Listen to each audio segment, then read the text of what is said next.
नमस्कार, आप देख रहे हैं एफएम न्यूज। मैं हूं आपके साथ कांची बंसल। वक्त हो चला है उत्तराखंड बुलेटिन का। आने वाले 4 जुलाई को उत्तराखंड से खाली हो रही एक राज्यसभा की सीट के लिए भाजपा ने तैयारी तेज कर दी है। भाजपा अध्यक्ष मदन कौशिक ने कहा कि भाजपा संगठन प्रत्याशियों के नाम का पैनल तैयार करने की कवायद में जुट गया है। भाजपा के प्रदेश अध्यक्ष मदन कौशिक ने कहा कि नामों का पैनल तैयार किए जाने के लिए 2 दौर की बैठकें हो गई हैं और जल्द ही एक बार और बैठक के नामों का पैनल राष्ट्रीय भाजपा संगठन को भेज दिया जाएगा। उत्तराखंड से कांग्रेस नेता प्रदीप टम्टा का राज्यसभा सांसद के रूप में 4 जुलाई को कार्यकाल खत्म हो रहा है।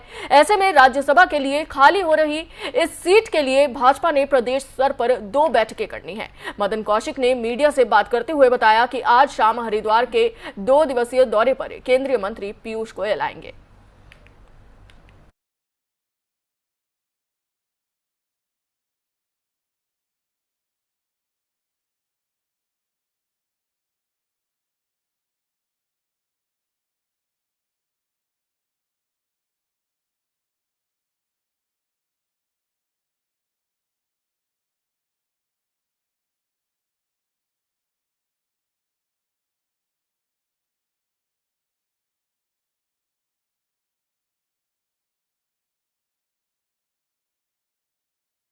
मुख्यमंत्री पुष्कर सिंह धामी टनकपुर बनसबा क्षेत्र के दौरे पर पहुंचे हैं। यहां सीएम ने बनसबा से टनकपुर तक रोड शो किया है। आपको बता दें, सीएम बनसबा स्टेडियम में हेलीकॉप्टर से पहुंचे थे।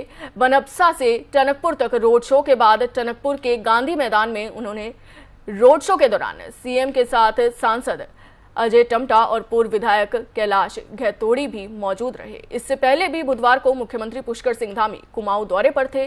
सीएम को चंपावत सीट से उपचुनाव लड़ना है। ऐसे में अब वे उपचुनाव के लिए पूरी ताकत लगा रहे हैं। यहां कार्यक्रम के दौरान उन्होंने कहा कि यूनिफॉर्म सिविल कोड लागू करने के लिए कमेटी का शीघ्र ही गठन किया जाएगा।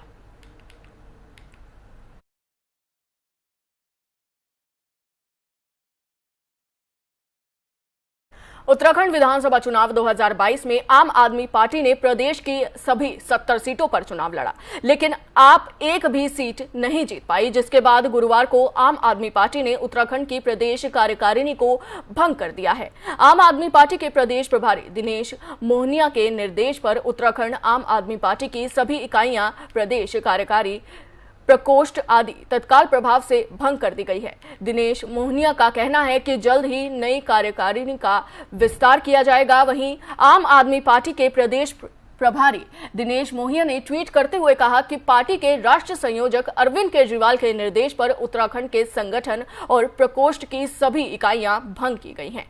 संगठन का पुनर्निर्माण होगा और काम की राजनीति को उत्तराखंड के घर घर तक लेकर जाना हमारा लक्ष्य होगा। उन्होंने कहा कि आम आदमी पार्टी के हकों के लिए सदैव लड़ती रहेंगी।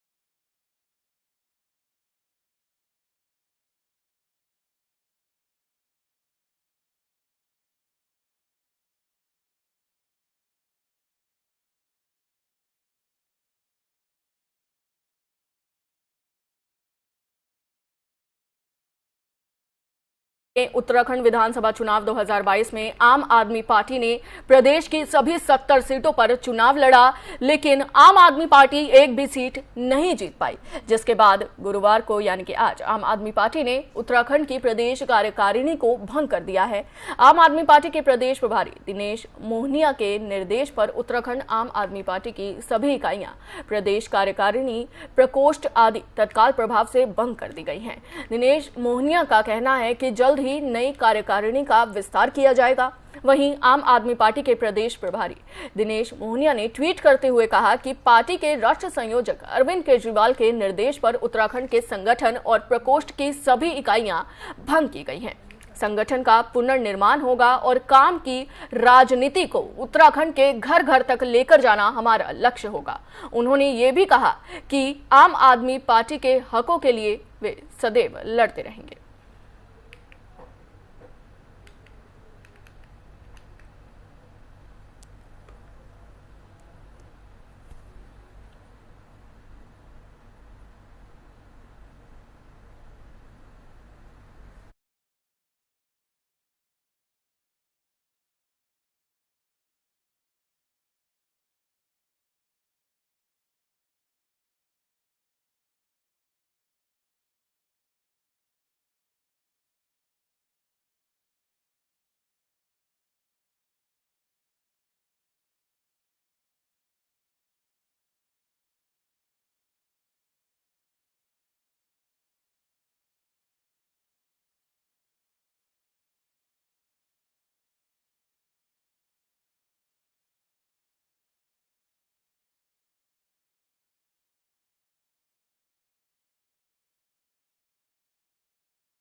उत्तराखंड में अधिकारियों की कार्यशैली को लेकर हमेशा सवाल उठते रहे हैं। आपको बता दें कि प्रदेश सरकार चारधाम यात्रा व्यवस्थाओं को दुरुस्त करने की मुहिम में जुटी हुई है और ऐसे में बद्री केदार मंदिर समिति के अधिकारियों पर पर्यटन मंत्री सतपाल महाराज का पारा हाई हो गया है और उन्होंने अधिकारियों को जमकर फटकार लगा दी है। सतपाल महाराज ने कहा कि अगर इस साख पर किसी ने बट्टा लगाने की कोशिश की और अपने कार्य में कोई हीला हवली करता नजर आया तो उस पर बड़ी कार्रवाई हो सकती है। अगर उसके बाद किसी ने कहा कि मेरे बच्चे कैसे रहेंगे तो बिल्कुल भी दया नहीं की जाएगी। महाराज ने कहा कि समिति के अध्यक्ष और उपाध्यक्ष की बातों की अनदेखी अधिकारियों को भारी पड़ सकती है। साथ ही उन्होंने कहा कि हमें काम करने की ललक सीखनी होगी। रेलवे निगम में कर्मचारी पूरी निष्ठा के साथ काम करते हैं, इसलिए अगर अब भी अधिकारी और कर्मचारी अपनी निष्ठा नहीं दिखाएंगे तो राज्य की साख पर आंच नहीं आने दी जाएगी।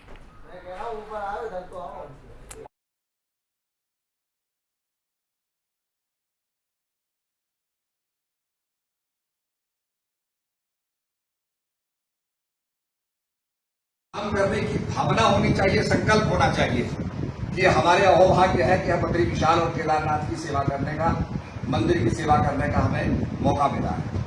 तो मैं चाहता हूं कि जो हमारे अध्यक्ष जी और उपाध्यक्ष जी और हमारे बीडीसी, इनके बात का कंप्लायंस होना चाहिए।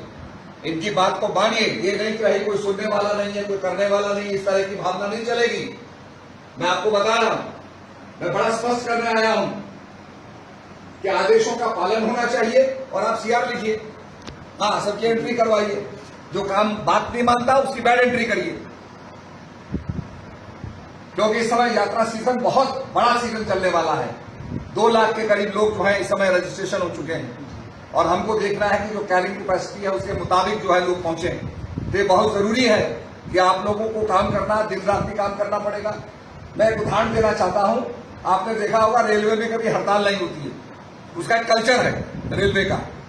जब तक रिलीवर नहीं आएगा तब तक वो आदमी या तो गुलाब जामुन खाएगा, समोसे खाएगा, चाय पिएगा, बैठा रहेगा, काम करता रहेगा। तो यही भावना समर्पण की और सेवा की भाव आपका भी होना चाहिए और अपने सुपीरियर की बात मानिए, ये नहीं कि लापरवाही करिए। तो ये मैं आपको स्पष्ट आदेश देने आया हूं। मैं अभी तो आया हूं, मैं औचक दौरा करूंगा, अचानक आऊंगा और मैंने काम करते नहीं पाया, मैं एक्शन लूंगा सीधे। फिर व्यापक कहना कि साहब हमारे बच्चे जो है क्या होगा हमारी बीवी बच्चों का, मैं बख्शने वाला नहीं हूं। मैं आपको बता रहा हूं, 4 धाम यात्रा चल रही है, हमारी स्टेट के सम्मान का सवाल है, हमारे स्टेट की इज्जत का सवाल है। इस यात्रा को हमने सफल बनाना है, कंप्लाइंस रखनी है, लोगों की बातों को सुनना है, मोबाइल फोन उठाना है, अगर मोबाइल फोन नहीं उठा सके तो कॉल बैक करना है। ये कुछ चीजों को आपने ध्यान में रखना पड़ेगा। समझ में आई मेरी बात? आपकी समझ में आई कि नहीं आई? हाँ। 3 मई से उत्तराखंड में 4 धाम यात्रा की शुरुआत हो रही है। इससे पहले उत्तराखंड के स्वास्थ्य मंत्री डॉक्टर धन सिंह रावत का बड़ा बयान सामने आया है। डॉक्टर धन सिंह रावत ने कहा है कि हमने स्वास्थ्य विभाग के अधिकारियों को निर्देशित किया है कि राज्य में बाहर से आने वाले लोगों को कोरोना जांच प्रेरित किया जाए। इसके साथ ही स्वास्थ्य मंत्री ने कहा कि हम ज्यादा से ज्यादा लोगों की कोरोना जांच करवाएंगे, जिससे ये साफ हो गया है कि उत्तराखंड में आने वाले पर्यटकों और श्रद्धालुओं को कोरोना की जांच करानी होगी। वहीं स्वास्थ्य मंत्री डॉक्टर धन सिंह रावत ने कहा कि स्वास्थ्य विभाग के अधिकारियों को उन्होंने निर्देशित किया है कि किसी भी यात्रा मार्ग में श्रद्धालुओं को दिक्कत नहीं होनी चाहिए।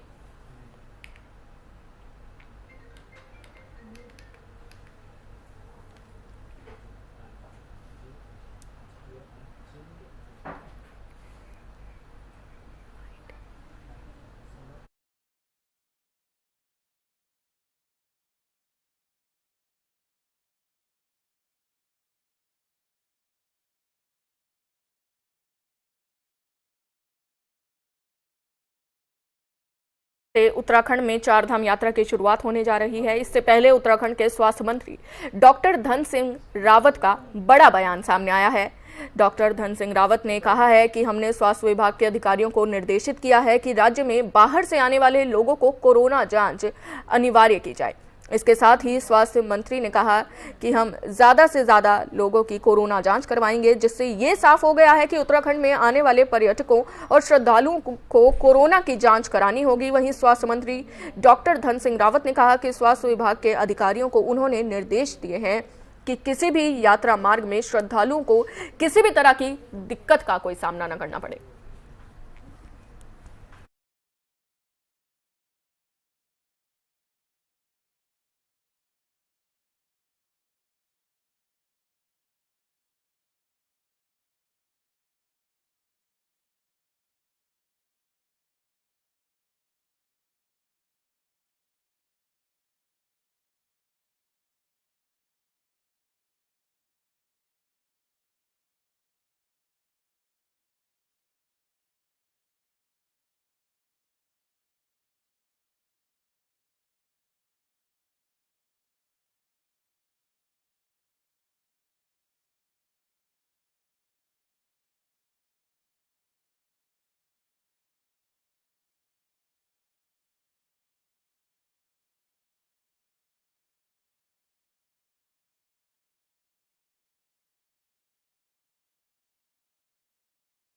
ज्यादा जानकारी के लिए हमारे साथ हमारे संवाददाता अजय पांडे जुड़ गए हैं। अजय, 2 साल बाद 4 धाम यात्रा फिर से शुरू की जा रही है, तो कोरोना को लेकर राज्य सरकार की ओर से क्या कुछ गाइडलाइंस जारी की गई हैं?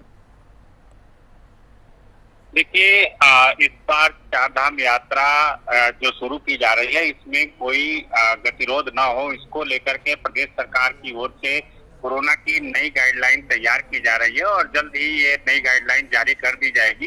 हालांकि प्रदेश के कई मंत्रियों ने अलग अलग जगहों पर बयान दिए हैं और उन्होंने ये कहा है कि आने वाले समय में जो यात्री उत्तराखंड आएंगे उनका RT-PCR टेस्ट किया जाएगा और जो बॉर्डर एरिया है वहां पर जो टेस्टिंग की प्रक्रिया पहले की जा रही थी वो प्रक्रिया शुरू की जाएगी। हम बात करते हैं पहले प्रेमचंद अग्रवाल जो कैबिनेट मंत्री हैं, उन्होंने अधिकारियों के साथ बैठक की और बैठक के बाद जो तमाम दिशा निर्देश दिए हैं, इसके साथ साथ स्वास्थ्य मंत्री धन सिंह रावत ने भी अधिकारियों के साथ बैठक की और उन्होंने भी स्वास्थ्य विभाग के तमाम अधिकारियों को दिशा निर्देश दिए हैं कि जो तीर्थयात्री आ रहे हैं उनके लिए समुचित व्यवस्थाएं की जाए, उनको कोई कमी न होने पाए।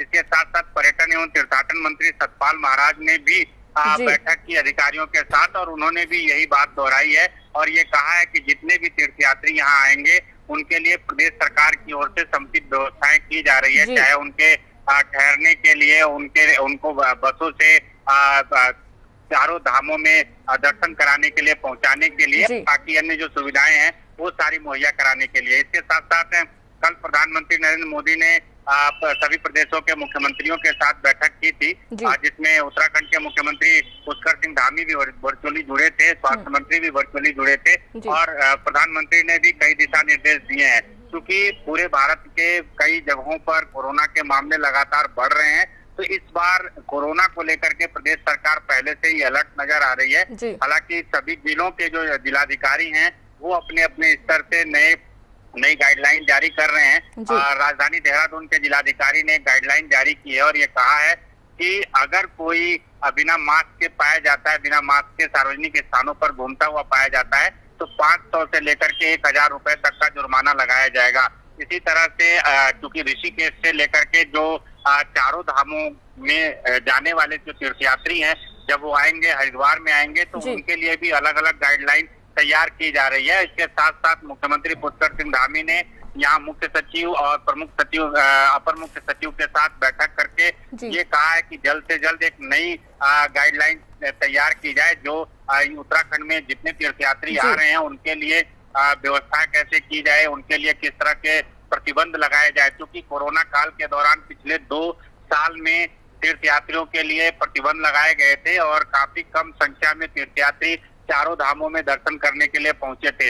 इस बार उम्मीद जताई जा रही है कि काफी संख्या में तीर्थयात्री आएंगे, क्योंकि इस बार अभी फिलहाल कोई प्रतिबंध नहीं लगाया गया है और जो यात्रा मार्गों पर जो लोग अपना रोजगार कर रहे हैं उनको भी इस बार उम्मीद है कि जब काफी संख्या में तीर्थयात्री आएंगे तो उनका रोजगार भी बढ़ेगा। तो ऐसे में जिस तरह से सभी लोगों को उम्मीद है कि काफी संख्या में, रिकॉर्ड संख्या में तीर्थयात्री जब यहाँ आएंगे तो उनके रोजगार पर भी असर पड़ेगा, क्योंकि 2 साल के दौरान रोजगार प्रभावित हुआ था। लेकिन क्योंकि कोरोना काल भी इस समय जो रूप बढ़ता जा रहा है, कई जगहों पर कोरोना के मामले बढ़ते जा रहे हैं, तो ऐसे में सबको सजग और सतर्क रहने की जरूरत है और प्रदेश सरकार की ओर से नई गाइडलाइन तैयार की जा रही है और जल्द ही ये गाइडलाइन जारी कर दी जाएगी। जी, बात अगर पर्यटन मंत्री सतपाल महाराज की करें तो उन्होंने भी व्यवस्थाओं को लेकर चेतावनी जारी की है कि 4 धाम यात्रा में किसी भी तरह की लापरवाही बर्दाश्त नहीं की जाएगी।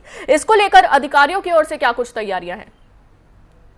देखिए, क्योंकि पर्यटन और तीर्थाटन मंत्री सतपाल महाराज के ऊपर काफी दारोमदार है, सारी यात्रा व्यवस्थाओं की जिम्मेदारी उनके ऊपर है, तो ऐसे में उन्होंने अधिकारियों के साथ जब बैठक की, उस बैठक के दौरान बद्री केदार मंदिर समिति के जो अध्यक्ष अजेंद्र अजय हैं वो भी मौजूद रहे और बैठक के दौरान सतपाल महाराज ने सभी अधिकारियों को एक तरह से चेतावनी दी और उनको कहा है कि जो दिशा निर्देश जारी किए जाते हैं सरकार की ओर से, मंत्रियों की ओर से, बद्री केदार मंदिर समिति के अध्यक्ष की ओर से, उसको पूरी तरह से उसका पालन किया जाए और कहीं पर भी कोई कोताही बरती जाएगी तो उन अधिकारियों के खिलाफ सख्त से सख्त कार्रवाई की जाएगी। क्योंकि उत्तराखंड में जितने भी तीर्थयात्री आ रहे हैं वो एक अच्छा संदेश लेकर के यहाँ से जाएं और उनको अगर कोई दिक्कत होती है, परेशानी होती है और यहाँ से वो परेशान होकर के जाते हैं तो जाहिर है कि उत्तराखंड को लेकर के उनके मन में एक अलग भावना होगी और उस तरह की स्थिति उत्तराखंड में पैदा न हो और अधिकारी पूरी निष्ठा के साथ काम करें। जो दिशा निर्देश जारी किए जा रहे हैं, जो गाइडलाइन जारी किए जा रहे हैं, उसका समुचित तरीके से पालन किया जाए, ये बात सतपाल महाराज ने सभी अधिकारियों को कहा है, एक तरह से चेतावनी दी है और ये भी कहा है कि अगर अधिकारी काम में कोताही बरतेंगे तो जो उनका सीआर लिखा जाएगा उसमें सभी मंत्री अपने अपने स्तर से उनके सीआर को लिखेंगे और ऐसे में अधिकारियों का जो कामकाज अगर प्रभावित होता है उनके सीआर में अगर इस तरह का अगर नोटिफिकेशन जारी होता है तो जाहिर है कि उनके प्रमोशन के समय उनको दिक्कतों का सामना करना पड़ सकता है। तो ऐसे में क्योंकि चारों धामों में भारी संख्या में तीर्थयात्री आने वाले हैं और क्योंकि गर्मी का सीजन है, पर्यटकों की आमद भी यहाँ ज्यादा होगी, काफी संख्या में पर्यटक भी आएंगे, तो ऐसे में एक गाइडलाइन ये तैयार की जा रही है कि जितने भी बॉर्डर एरिया है वहाँ पर सख्ती से चेकिंग की प्रक्रिया शुरू की जाए, मास्क अनिवार्य कर दिया गया है और जो वैक्सीनेशन की डबल डोज है वो लाना भी अनिवार्य किया जा रहा है। कई ऐसे नए तरीके से गाइडलाइन तैयार किए जा रहे हैं जो उत्तराखंड में पहले प्रभावी तौर पर लागू किए गए थे। तो अब जल्द से जल्द आप देख सकती हैं कि संभवतः नई गाइडलाइन अगले हफ्ते तक जरूर लागू हो जाए, क्योंकि 3 मई से 4 धाम यात्रा की शुरुआत होनी है और अगर कहीं से भी कोई कोताही बरती गई तो जाहिर है कि इससे नुकसान हो सकता है और कोरोना के मामले बढ़ सकते हैं। तो इसके लिए क्योंकि जैसे बॉर्डर एरिया में रैंडम चेकिंग होती रही है उसी तरह से चेकिंग की प्रक्रिया भी शुरू की जा रही है और संभवतः ये भी तय किया जाएगा कि एक दिन में कितने हजार यात्रियों की कोरोना की टेस्टिंग होगी, इसके लिए भी एक गाइडलाइन तैयार की जा रही है। तो कुल मिलाकर के यात्रा मार्ग पर जितने जिले हैं सभी जिलों के जिलाधिकारियों को निर्देश दिया गया है कि वो अपने अपने स्तर से समुचित व्यवस्थाओं को करें, सभी व्यवस्थाओं को चाक चौबंद करें और तीर्थ यात्रियों को कहीं पर भी कोई दिक्कत और परेशानी न होने पाए। जी, बहुत बहुत धन्यवाद तमाम जानकारी के लिए अजय जी। तो आपको बता दें, चारधाम यात्रा के लिए अब कोरोना टेस्टिंग अनिवार्य कर दी गई है। पर्यटकों और श्रद्धालुओं को अब कोरोना जांच करवाना अनिवार्य होगा।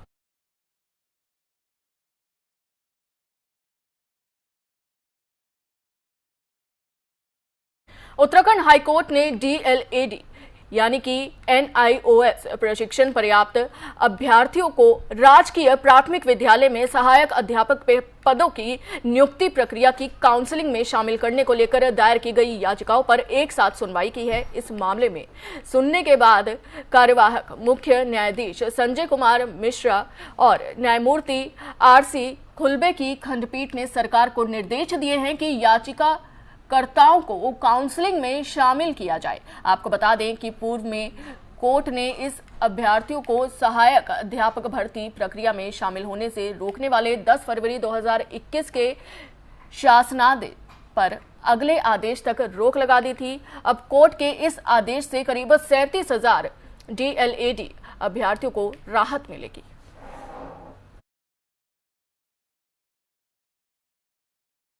देहरादून में राज्यपाल गुरमीत सिंह ने चारधाम यात्रा की उच्च स्तरीय बैठक की है, जिसमें राज्यपाल ने अधिकारियों को निर्देश दिए हैं। उन्होंने कहा है कि चारधाम यात्रा उत्तराखंड की सामाजिक सांस्कृतिक व्यवस्था की पहचान है और सभी विभागों को अपने प्रयासों को इंटीग्रेट करके काम करना होगा। श्रद्धालुओं की सुविधा और सुरक्षा का ध्यान रखा जाए और चारधाम यात्रा में टेक्नोलॉजी का प्रयोग करें, वैल्यू एडिशन करें। साथ ही कहा कि स्थानीय नागरिक चारधाम यात्रा का अभिन्न अंग है, उनकी भागीदारी के बिना ये यात्रा संभव नहीं है।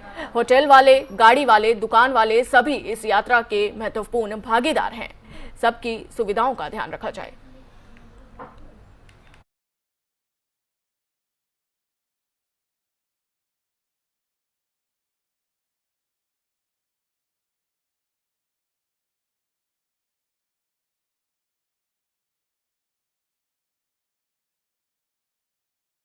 प्रदेश के 4 जिलों में 24 नए कोरोना संक्रमित मिले हैं, जबकि 27 मरीज ठीक हुए हैं। सक्रिय मामलों की संख्या बढ़कर 80 हो गई है। साथ ही संक्रमण दर में लगातार तेजी आई है। तीसरी लहर में कुल संक्रमितों की संख्या 88,000 से ज्यादा हो गई है। स्वास्थ्य विभाग के मुताबिक बुधवार को 1,661 सैंपलों की जांच रिपोर्ट नेगेटिव आई है।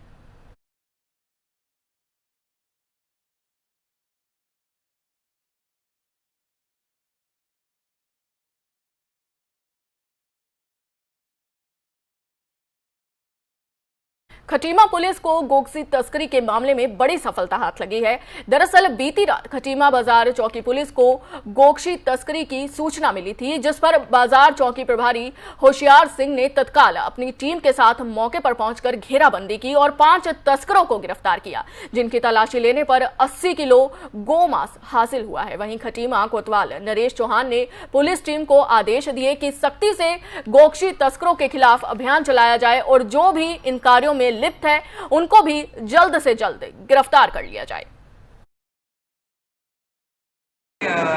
एक सूचना पुलिस को प्राप्त हुई थी कि कुछ लोग खटीमा बाजार चौकी क्षेत्र में अवैध रूप से गौकशी कर रहे हैं, जिसमें कार्रवाई करने के 5 लोगों को हमारे द्वारा पकड़ लिया और करीब 80 किलो गौवंश से बरामद हुआ है। साथ ही साथ जो ये गौकशी के उपकरण है, राजू और चापड़ वगैरह, ये भी अपने द्वारा बरामद किया।